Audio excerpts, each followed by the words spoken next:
When Randolph Carter was 30, he lost the key of the Gate of Dreams.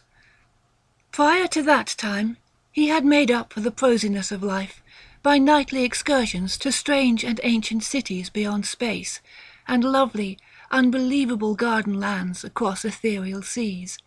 But as middle age hardened upon him, he felt these liberties slipping away little by little, until at last he was cut off altogether.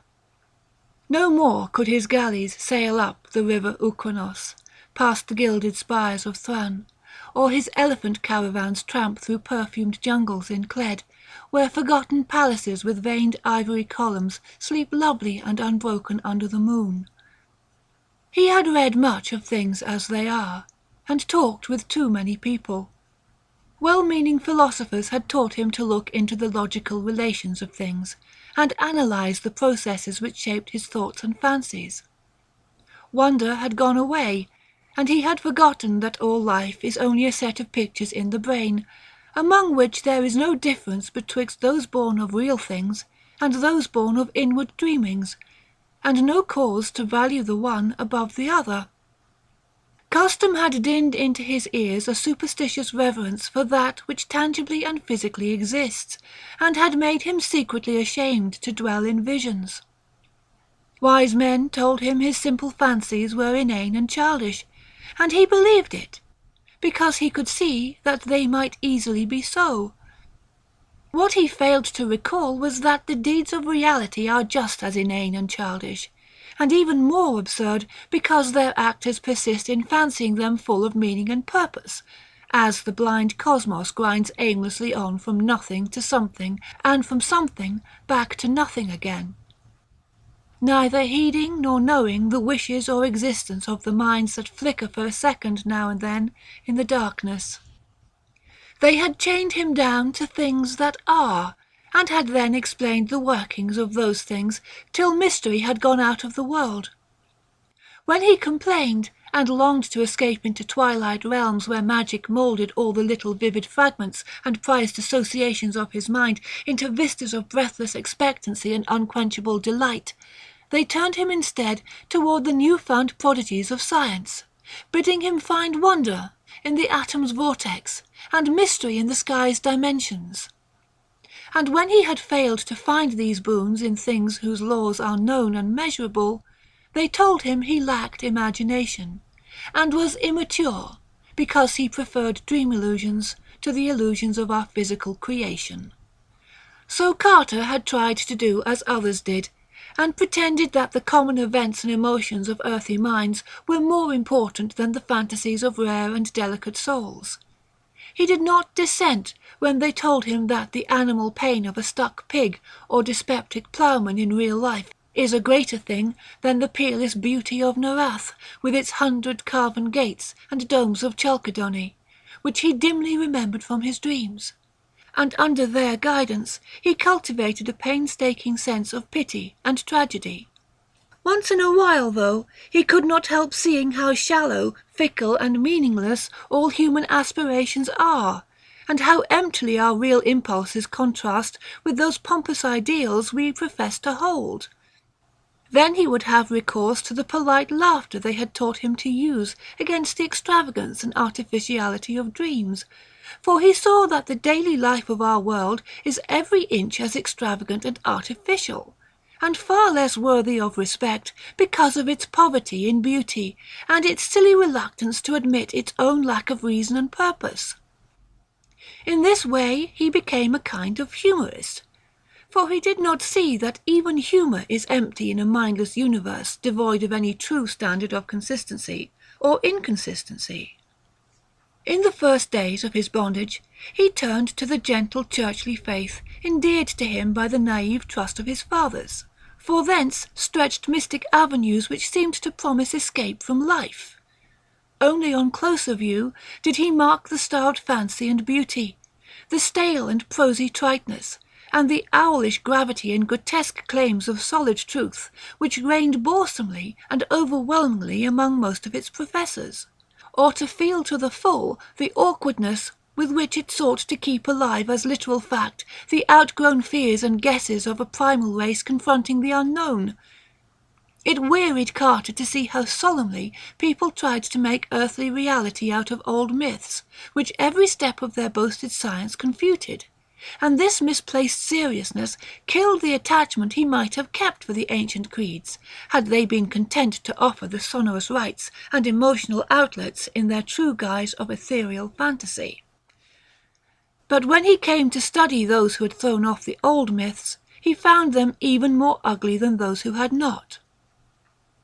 They did not know that beauty lies in harmony, and that loveliness of life has no standard amidst an aimless cosmos, save only its harmony with the dreams and the feelings which have gone before, and blindly moulded our little spheres out of the rest of chaos. They did not see that good and evil and beauty and ugliness are only ornamental fruits of perspective, whose sole value lies in their linkage to what chance made our fathers think and feel, and whose finer details are different for every race and culture.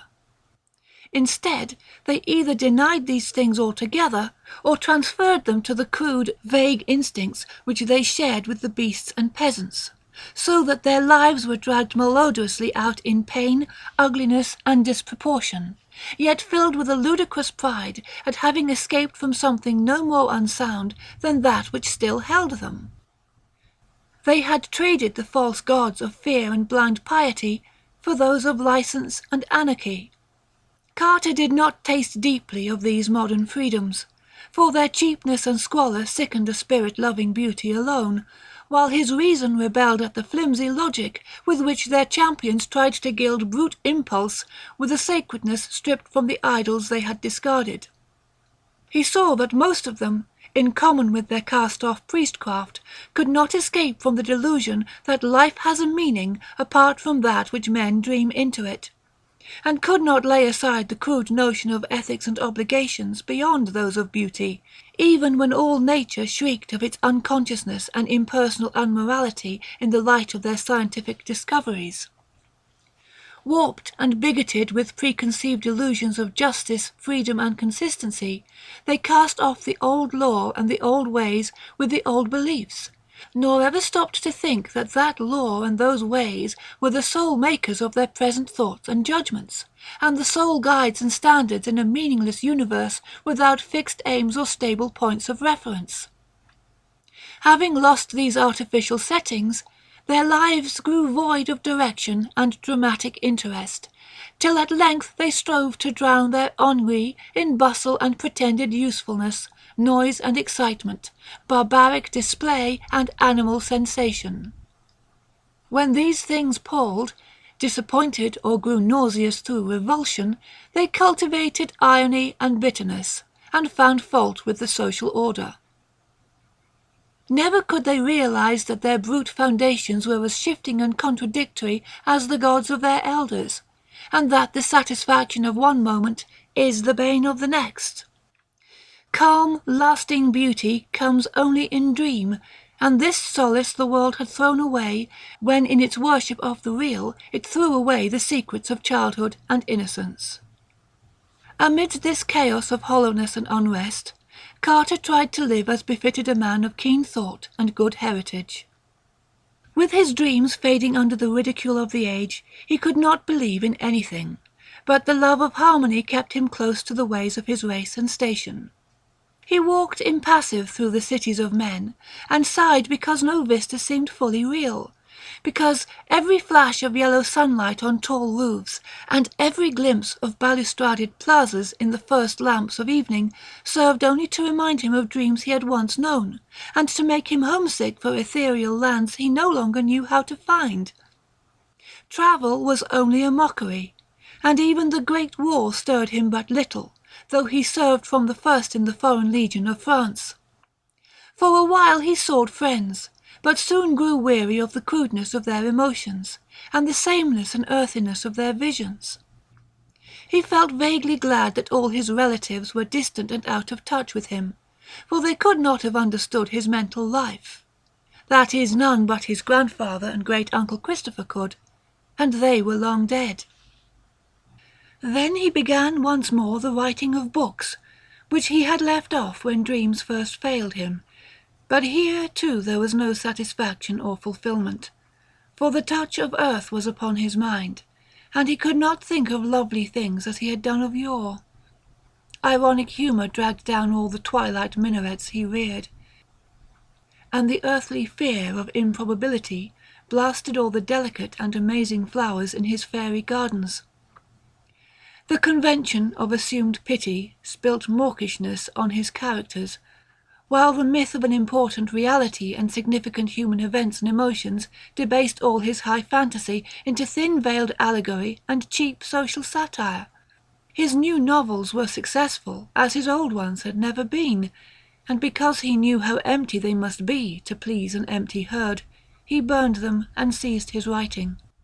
They were very graceful novels, in which he urbanely laughed at the dreams he lightly sketched, but he saw that their sophistication had sapped all their life away. It was after this that he cultivated deliberate illusion, and dabbled in the notions of the bizarre and the eccentric as an antidote for the commonplace. Most of these, however, soon showed their poverty and barrenness, and he saw that the popular doctrines of occultism are as dry and inflexible as those of science, yet without even the slender palliative of truth to redeem them. Gross stupidity, falsehood and muddled thinking are not dream, and form no escape from life to a mind trained above their level. So Carter bought stranger books, and sought out deeper and more terrible men of fantastic erudition, delving into arcana of consciousness that few have trod, and learning things about the secret pits of life, legend, and immemorial antiquity which disturbed him ever afterward. He decided to live on a rarer plane, and furnished his Boston home to suit his changing moods, one room for each, hung in appropriate colours, furnished with befitting books and objects, and provided with sources of the proper sensations of light, heat, sound, taste, and odour. Once he heard of a man in the South, who was shunned and feared for the blasphemous things he read in prehistoric books and clay tablets smuggled from India and Arabia.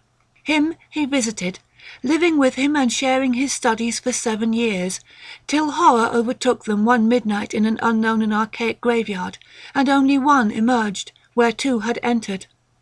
Then he went back to Arkham, the terrible witch-haunted old town of his forefathers in New England, and had experiences in the dark, amidst the hoary willows and tottering gambrel roofs, which made him seal forever certain pages in the diary of a wild-minded ancestor.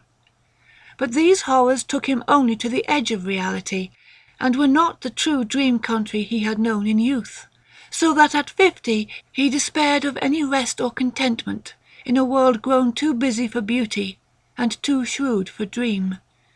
Having perceived at last the hollowness and futility of real things, Carter spent his days in retirement, and in wistful, disjointed memories of his dream-filled youth. He thought it rather silly that he bothered to keep on living at all, and got from a South American acquaintance a very curious liquid to take him to oblivion without suffering. Inertia and force of habit, however, caused him to defer action, and he lingered indecisively among thoughts of old times, taking down the strange hangings from his walls, and refitting the house as it was in his early boyhood, purple panes, Victorian furniture and all. With the passage of time he became almost glad he had lingered, for his relics of youth and his cleavage from the world made life and sophistication seem very distant and unreal, so much so that a touch of magic and expectancy stole back into his nightly slumbers. For years those slumbers had known only such twisted reflections of everyday things as the commonest slumbers know. But now there returned a flicker of something stranger and wilder, something of vaguely awesome imminence, which took the form of tensely clear pictures from his childhood days, and made him think of little inconsequential things he had long forgotten. He would often awake calling for his mother and grandfather, both in their graves 1/4 of a century. Then one night his grandfather reminded him of a key. The grey old scholar, as vivid as in life, spoke long and earnestly of their ancient line, and of the strange visions of the delicate and sensitive men who composed it. He spoke of the flame-eyed crusader who learnt wild secrets of the Saracens that held him captive, and of the first Sir Randolph Carter who studied magic when Elizabeth was queen. He spoke, too, of that Edmund Carter who had just escaped hanging in the Salem witchcraft, and who had placed in an antique box a great silver key handed down from his ancestors. Before Carter awaked, the gentle visitant had told him where to find that box, that carved oak box of archaic wonder, whose grotesque lid no hand had raised for 2 centuries. In the dust and shadows of the great attic he found it, remote and forgotten at the back of a drawer in a tall chest. It was about a foot square, and its Gothic carvings were so fearful that he did not marvel no person since Edmund Carter had dared to open it. It gave forth no noise when shaken, but was mystic with the scent of unremembered spices. That it held a key was indeed only a dim legend, and Randolph Carter's father had never known such a box existed. It was bound in rusty iron, and no means was provided for working the formidable lock. Carter vaguely understood that he would find within it some key to the lost gate of dreams, but where and how to use it his grandfather had told him nothing. An old servant forced the carven lid, shaking as he did so at the hideous faces leering from the blackened wood, and at some unplaced familiarity. Inside, wrapped in a discoloured parchment, was a huge key of tarnished silver covered with cryptical arabesques, but of any legible explanation there was none. The parchment was voluminous, and held only the strange hieroglyphs of an unknown tongue written with an antique reed.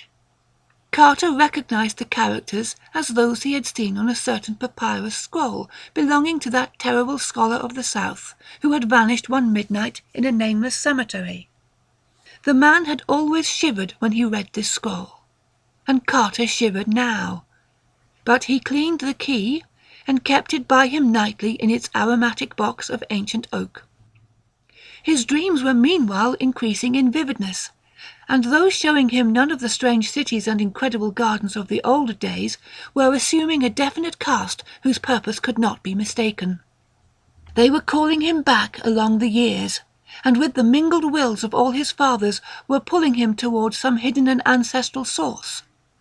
Then he knew he must go into the past and merge himself with old things, and day after day he thought of the hills to the north where haunted Arkham and the rushing Miskatonic and the lonely rustic homestead of his people lay.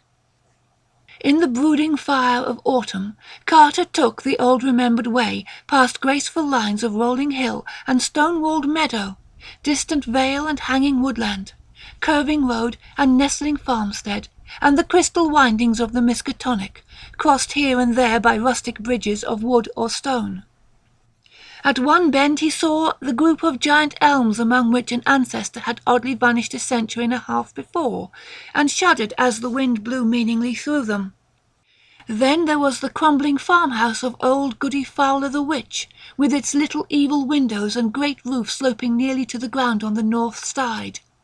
He speeded up his car as he passed it, and did not slacken till he had mounted the hill where his mother and her fathers before her were born, and where the old white house still looked proudly across the road at the breathlessly lovely panorama of rocky slope and verdant valley, with the distant spires of Kingsport on the horizon, and hints of the archaic, dream-laden sea in the farthest background.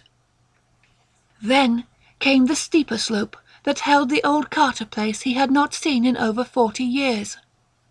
Afternoon was far gone when he reached the foot, and at the bend halfway up he paused to scan the outspread countryside, golden and glorified in the slanting roofs of magic, poured out by a western sun. All the strangeness and expectancy of his recent dreams seemed present in this hushed and unearthly landscape, and he thought of the unknown solitudes of other planets as his eyes traced out the velvet and deserted lawns shining undulant between their tumbled walls, the clumps of fairy forest setting off far lines of purple hills beyond hills, and the spectral wooded valley dipping down in shadow to dank hollows where trickling waters crooned and gurgled among swollen and distorted roots.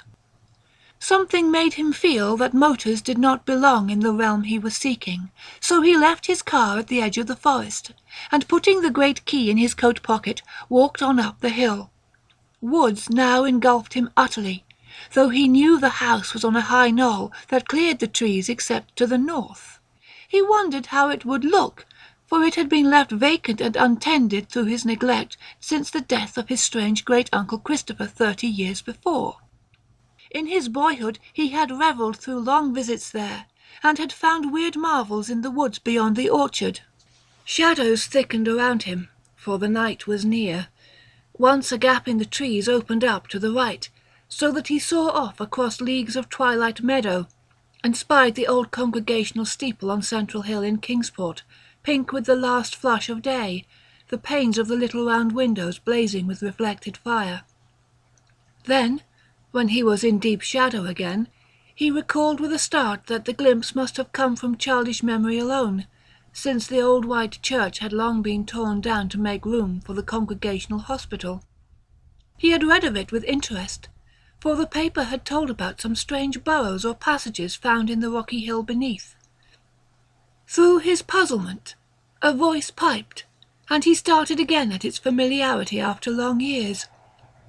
Old Benijah Corey had been his Uncle Christopher's hired man, and was aged even in those far-off times of his boyhood visits. Now he must be well over 100, but that piping voice could come from no one else. He could distinguish no words, yet the tone was haunting and unmistakable. To think that old Benji should still be alive. "Mr. Randy! Mr. Randy! Where be ye? Do you want to scare your Aunt Marthy plumb to death? Ain't she told you to keep nigh the place in the afternoon and get back of her dark? Randy! Randy! He's the beatin'est boy for running off in the woods I ever see. Half the time a-sittin' moonin' round that snake den in the upper timber lot. Hey, you! Randy!" Randolph Carter stopped in the pitch darkness and rubbed his hand across his eyes. Something was queer. He had been somewhere he ought not to be, had strayed very far away to places where he had not belonged, and was now inexcusably late. He had not noticed the time on the Kingsport steeple, though he could easily have made it out with his pocket telescope, but he knew his lateness was something very strange and unprecedented. He was not sure he had his little telescope with him, and put his hand in his blouse pocket to see. No, it was not there, but there was the big silver key he had found in a box somewhere. Uncle Chris had told him something odd once about an old unopened box with a key in it, but Aunt Martha had stopped the story abruptly, saying it was no kind of thing to tell a child whose head was already too full of queer fancies. He tried to recall just where he had found the key, but something seemed very confused. He guessed it was in the attic at home in Boston, and dimly remembered bribing Parks with half his week's allowance to help him open the box and keep quiet about it. But when he remembered this, the face of Parks came up very strangely, as if the wrinkles of long years had fallen upon the brisk little Cockney. "Randy! Randy! Hi, Randy!" A swaying lantern came round the black bend, and old Benijah pounced on the silent and bewildered form of the pilgrim. "Durn you, boy, so there you be. Ain't you got a tongue in your head that you can't answer a body? I've been calling this half hour, and you must heard me long ago. Don't you know your Aunt Marthy's all a fidget over your being off after dark? Wait till I tell your Uncle Chris when he gets home. You'd ought to know these here woods ain't no fitting place to be traipsing at this hour. There's things abroad what don't do nobody no good, as my grandsire knowed afore me. Come, Mr. Randy, or Hannah won't keep supper no longer." So Randolph Carter was marched up the road where wandering stars glimmered through high autumn boughs, and dogs barked as the yellow light of small-paned windows shot out at the farther turn, and the Pleiades twinkled across the open knoll where a great gambrel roof stood black against the dim west. Aunt Martha was in the doorway, and did not scold too hard when Benijah shoved the truant in. She knew Uncle Chris well enough to expect such things of the Carter blood. Randolph did not show his key, but ate his supper in silence and protested only when bedtime came. He sometimes dreamed better when awake, and he wanted to use that key. In the morning, Randolph was up early, and would have run off to the upper timber lot if Uncle Chris had not caught him and forced him into his chair by the breakfast table. He looked impatiently around the low-pitched room with the rag carpet and exposed beams and corner posts, and smiled only when the orchard boughs scratched at the leaded panes of the rear window. The trees and the hills were close to him, and formed the gates of that timeless realm which was his true country. Then, when he was free, he felt in his blouse pocket for the key, and being reassured, skipped off across the orchard to the rise beyond, where the wooded hill climbed again to heights above even the treeless knoll. The floor of the forest was mossy and mysterious. The great lichened rocks rose vaguely here and there in the dim light like druid monoliths among the swollen and twisted trunks of a sacred grove. Once in his ascent, Randolph crossed a rushing stream whose falls a little way off sang runic incantations to the lurking fauns and agipans and dryads. Then he came to the strange cave in the forest slope, the dreaded snake den which country folk shunned, and away from which Benijah had warned him again and again.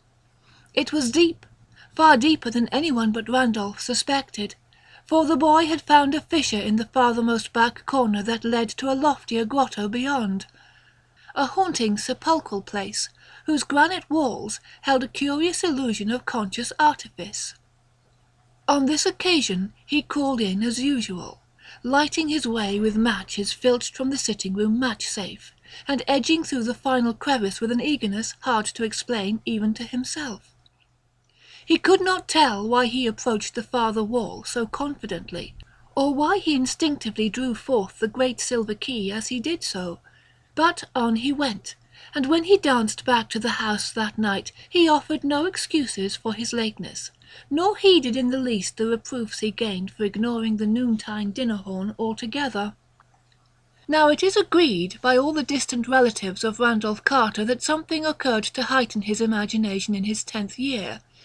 His cousin, Ernest B. Aspinall, Esquire, of Chicago, is fully 10 years his senior, and distinctly recalls a change in the boy after the autumn of 1883. Randolph had looked on scenes of fantasy that few others can ever have beheld, and stranger still were some of the qualities which he showed in relation to very mundane things. He seemed, in fine, to have picked up an odd gift of prophecy, and reacted unusually to things which, though at the time without meaning, were later found to justify the singular impressions. In subsequent decades, as new inventions, new names, and new events appeared one by one in the book of history, people would now and then recall wonderingly how Carter had years before let fall some careless word of undoubted connection with what was then far in the future. He did not himself understand these words, or know why certain things made him feel certain emotions, but fancied that some unremembered dream must be responsible. It was as early as 1897 that he turned pale when some traveller mentioned the French town of Belloy-en-Santerre, and friends remembered it when he was almost mortally wounded there in 1916, while serving with the Foreign Legion in the Great War. Carter's relatives talk much of these things because he has lately disappeared. His little old servant Parks, who for years bore patiently with his vagaries, last saw him on the morning he drove off alone in his car with a key he had recently found. Parks had helped him get the key from the old box containing it, and had felt strangely affected by the grotesque carvings on the box, and by some other odd quality he could not name. When Carter left, he had said he was going to visit his old ancestral country around Arkham. Halfway up Elm Mountain, on the way to the ruins of the old Carter place, they found his motor set carefully by the roadside, and in it was a box of fragrant wood with carvings that frightened the countryman who stumbled on it. The box held only a queer parchment whose characters no linguist or paleographer has been able to decipher or identify. Rain had long effaced any possible footprints, though Boston investigators had something to say about evidences of disturbances among the fallen timbers of the Carter place. It was, they averred, as though someone had groped about the ruins at no distant period. A common white handkerchief found among forest rocks on the hillside beyond cannot be identified as belonging to the missing man. There is talk of apportioning Randolph Carter's estate among his heirs, but I shall stand firmly against this course, because I do not believe he is dead. There are twists of time and space, of vision and reality, which only a dreamer can divine, and from what I know of Carter, I think he has merely found a way to traverse these mazes. Whether or not he will ever come back, I cannot say. He wanted the lands of dream he had lost, and yearned for the days of his childhood. Then he found a key, and I somehow believe he was able to use it to strange advantage. I shall ask him when I see him, for I expect to meet him shortly in a certain dream city we both used to haunt. It is rumoured that in Ulthar, beyond the river Sky, that a new king reigns on the opal throne in Ilek-Vad, that fabulous town of turrets atop the hollow cliffs of glass, overlooking the twilight sea wherein the bearded and finny Nori build their singular labyrinths. And I believe I know how to interpret this rumour. Certainly I look forward impatiently to the sight of that great silver key, for in its cryptical arabesques there may stand symbolized all the aims and mysteries of a blindly impersonal cosmos.